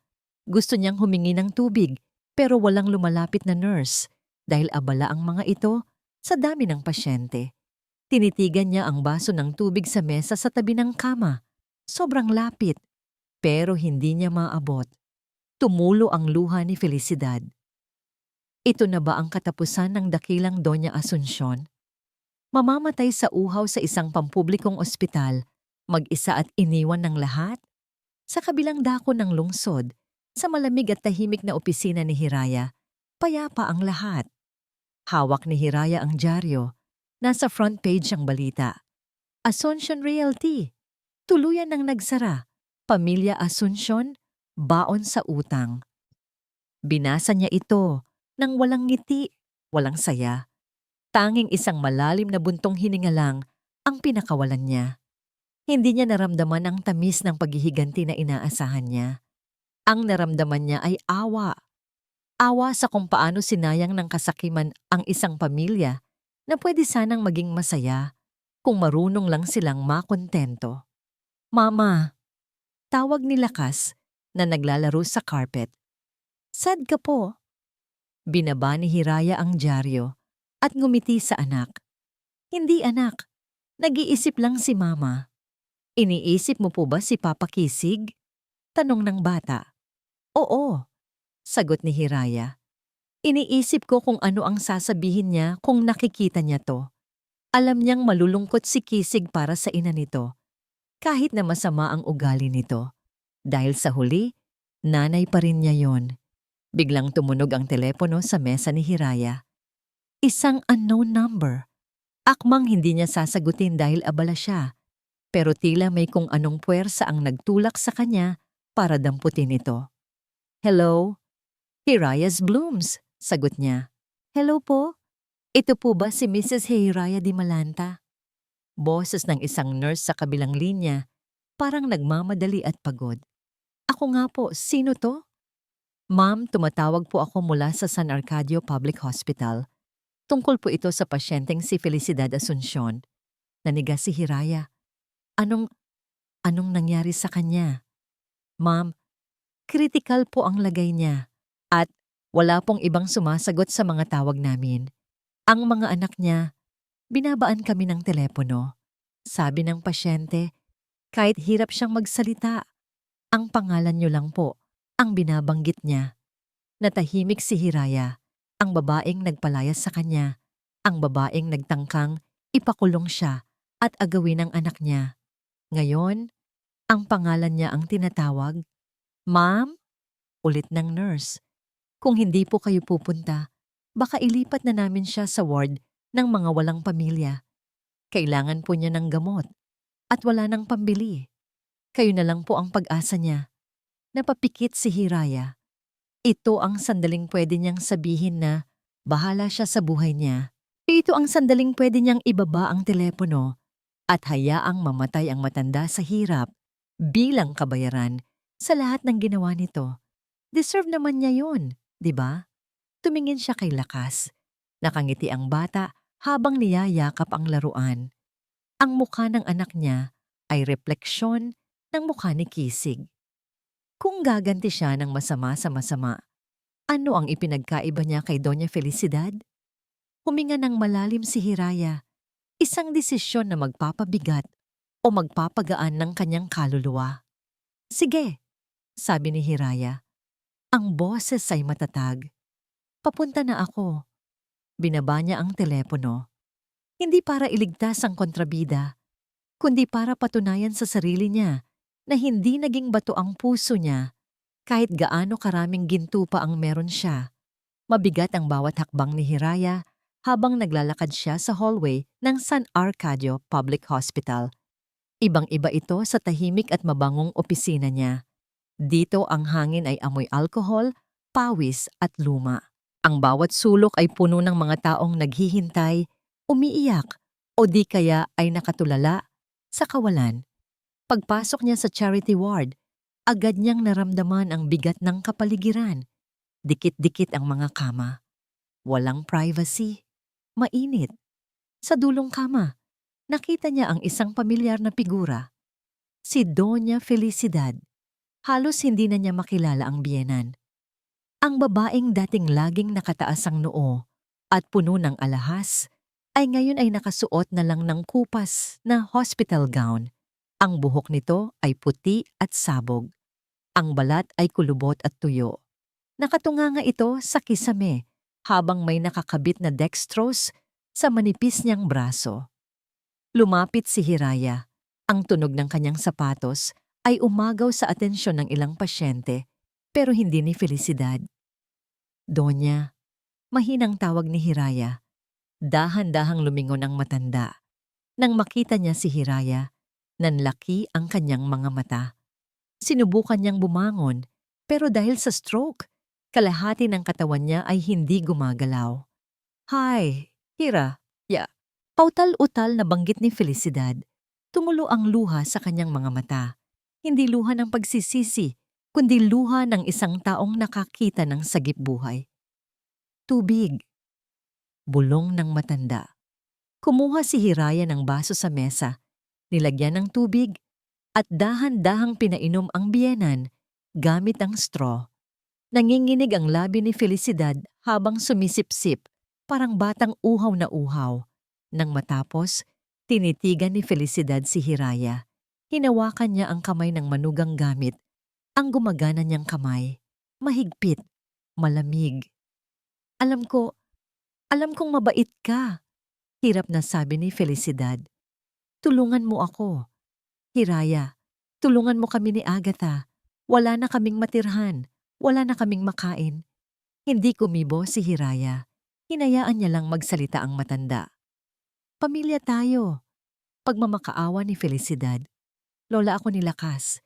Hindi mo matitiis ang kadugo ng asawa mo, di ba? Patawarin mo na ako. Bawiin mo na ang demanda. Patirahin mo kami sa bahay mo. Kahit sa guest room lang, aalagaan ko si Lakas. Sa bawat salitang lumalabas sa bibig ng matanda, bumabalik kay Hiraya ang alaala ng gabing iyon. Ang ulan, ang pagsara ng gate, ang pagtawag sa kanya ng basura, ang pagtatangka nilang ipakulong siya at agawin ang anak niya. Dahan-dahang inalis ni Hiraya ang kanyang kamay mula sa pagkakahawak ni Felicidad. Donya, malumanay pero seryosong sabi ni Hiraya. Nandito ako dahil tinawagan ako ng nurse. Nandito ako dahil kahit papaano naging ina ka ng asawa ko. Nagliwanag ang mukha ni Felicidad. Kaya nga alam kong tutulungan mo kami. Binayaran ko na ang bill mo dito sa ospital. Putol ni Hiraya. Binayaran ko na rin ang private room at caregiver na mag-aalaga sa'yo sa susunod na 6 na buwan. Napangiti si Felicidad. Salamat. Salamat anak.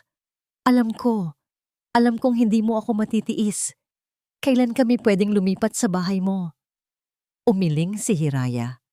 At sa pag-iling na yon, gumuho ang pag-asa sa mukha ng matanda. Hindi kayo titira sa bahay ko, matatag na sabi ni Hiraya. Hindi ko babawiin ang demanda sa kumpanya at hindi ko hahayaan na lumapit kayo kay Lakas. Pero sabi mo, binayaran mo. Binayaran ko ang utang na loob ko kay Kisig. Paliwanag ni Hiraya. Dahil kung hindi dahil sa'yo, wala siya sa mundo. Ito ang huling tulong ko. Kapag naubos na ang binayad ko sa ospital, bahala na si Agatha sa inyo. Malalaki na ang mga anak mo, Donya. Turuan mo silang tumayo sa sarili nilang paa, gaya ng ginawa ko noong tinaboy niyo ako. Napakalupit mo! Biglang sigaw ni Felicidad. Bumalik ang dating bagsik sa boses kahit hirap magsalita. Madami kang pera. Ang yaman-yaman mo na. Bakit ipagkakait mo sa amin ang konting ginhawa? Swapang ka! Hindi na nagalit si Hiraya. Nginitian niya lang ito ng malungkot. Hindi ako madamot, Donya. Pinoprotektahan ko lang ang kapayapaan ko. Ang pera, pwedeng kitain. Pero ang tiwala at respeto, kapag nawala, hindi na nabibili ng ginto. Tumalikod si Hiraya. Hiraya, bumalik ka dito. Hiraya, sinusumpa kita. Sigaw ni Felicidad. Naghahalo ang yak at galit habang pilit na inaabot ang hangin. Naglakad palabas si Hiraya. Naririnig niya ang tunog ng heart monitor na bumibilis dahil sa galit ng pasyente. Naririnig niya ang mga sumpa, pero sa bawat hakbang palayo, gumagaan ang pakiramdam niya. Para siyang nagbaba ng isang sakong bato na 3 taon niyang pasan-pasan. Paglabas niya ng ospital, sumalubong sa kanya ang sariwang hangin at ang mainit na sikat ng araw. Tapos na. Wala na siyang utang sa nakaraan. Kinuha niya ang kanyang telepono at tinawagan ang bahay. Hello, Yaya. Gising na ba si Lakas? Pakihanda ang gamit niya. Magpipiknik tayo. Oo. Ngayon na. Dadalhin natin si Bula. Sumakay siya sa kanyang sasakyan, hindi para tumakas, kundi para umuwi. Umuwi sa tunay na tahanan na itinayo ng pagmamahal, hindi ng dilatang yaman. 1 taon na ang lumipas mula nang matapos ang gulo. Sa isang mataas at madamong burol na nakatanaw sa buong bayan ng San Arcadio, umiihip ang preskong hangin. Payapa, tahimik, malayo sa ingay ng korte at sa baho ng ospital. Nakalatag ang isang checkered na banig sa damuhan. Sa ibabaw nito, masayang kumakain ng sandwich ang 4 na taong gulang na si Lakas. Sa tabi nila, nakaparada si Bula, pero hindi na ito ang lumang van na kulay kalawang at nakakadiri. Ibang-iba na ang itsura nito ngayon. Pininturahan na ito ni Hiraya ng matingkad na kulay. Kulay asul na parang langit, na may guhit na dilaw na parang araw. Wala na ang mga gintong panel sa katawan nito. Naibenta na ang mga iyon para itayo ang foundation na tumutulong sa mga single mothers. Pero ang frame, ang kasi at ang puso ng sasakyan ay iyon pa rin. Ito pa rin ang sasakyang sumalo sa kanila noong walang-wala sila. Lumapit si Hiraya sa anak at pinunasan ng dumi sa pisngi nito. "Mama, look! Ang ganda ng view!" Turo ni Lakas sa bayan sa ibaba. "O nga anak," ngiti ni Hiraya. Mula dito, kitang-kita nila ang building ng Hiraya's Blooms. Kitang-kita rin ang dating mansyon ng mga Asunsyon na ngayon ay pag-aari na ng ibang tao. "Mama, si Papa Kisig po ba? Nakasakay sa clouds?" Tanong ng bata. Tumingala si Hiraya. Ang langit ay maaliwalas. "Oo, anak. Nakasakay siya dyan. At sigurado ako, nakangiti siya habang pinapanood tayo." Hinawakan ni Hiraya ang manibela ni Bula. Malamig ang bakal, pero mainit sa pakiramdam. Naalala niya ang sinabi ni Kisig sa sulat. Ang tunay na ginto ay hindi nasusubok sa kinang, kundi sa apoy. Noon, akala ni Hiraya, ang gintong tinutukoy ni Kisig ay ang metal na nakatago sa van. Pero ngayon, alam na niya ang totoo. Ang ginto ay hindi ang van. Ang ginto ay hindi ang pera. Ang tunay na ginto ay si Hiraya mismo. Ang kanyang tapang, ang kanyang kakayahang bumangon kahit ilang beses siyang tapakan. Ang kanyang pagmamahal na hindi kayang tibagin ng kahit sinong donya. Ang van ay instrumento lang para makita niya ang kinang na matagal na palang nasa loob niya. "Mama, uwi na tayo." Yaya ni Lakas. "Gusto ko po mag-drive si Bula." "Sige anak, uwi na tayo," sagot ni Hiraya. Sumakay sila sa loob ng van. Pagpihit ni Hiraya ng susi, umandar agad ang makina. Vroom! Malakas, buhay na buhay, parang tumatawa. Dahan-dahang umusad ang van pababa ng burol. Sa rearview mirror nakita ni Hiraya ang paglubog ng araw. Kulay ginto ang kalangitan. Hindi na siya natatakot sa dilim. Hindi na siya natatakot sa bagyo. Dahil alam niyang kahit anong mangyari, siya ang kapitan ng sarili niyang buhay. At kasama ang alaala ni Kisig at ang kinabukasan ni Lakas, hinding-hindi na sila muli kakalawangin. At dito po nagtatapos ang kwento nila, Hiraya, Kisig, at ng munting si Lakas. Isang kwento na nagsimula sa ulan at kalawang, pero nagtapos sa liwanag at pag-asa. Mga mare, minsan sa buhay natin, mararamdaman natin na parang tayo si Bula. Luma, pagod, at parang walang halaga sa paningin ng iba. Minsan may mga tao na ipaparamdam sa atin na basura lang tayo. Pero sana, huwag ninyong kakalimutan ang aral na iniwan ni Kisig, na sa ilalim ng ating mga peklat, sa ilalim ng ating mga wrinkles at pagod na katawan, may nakatagong ginto. Ang inyong tibay, ang inyong sakripisyo para sa pamilya, at ang inyong busilak na puso. Iyan ang yaman na hinding-hindi mananakaw ni numan. Huwag kayong matakot. Nakaskasin ng kalawang. Ipakita nyo sa mundo ang tunay niyong kinang. Taos puso po akong nagpapasalamat sa inyong pagsama sa amin sa seryeng ito. Kung natouch po kayo sa kwento ni Hiraya, please don't forget to like and share this video. At gusto ko pong malaman ang nasa isip nyo, i-comment nyo po sa ibaba. Anong pagsubok ang pinagdaanan mo na nagpatibay sa'yo bilang babae? Babasahin ko po ang inyong mga kwento. Para sa mas marami pang kwentong tago sa puso, mag-subscribe na po kayo at pindutin ang notification bell. Muli, ito ang inyong lingkod, nag-iiwan ng isang paalala. Ang bawat puso ay may sariling kwento, at ang bawat kwento ay may aral na naghihintay. Hanggang sa muli nating pagkikita, paalam at mabuhay kayo.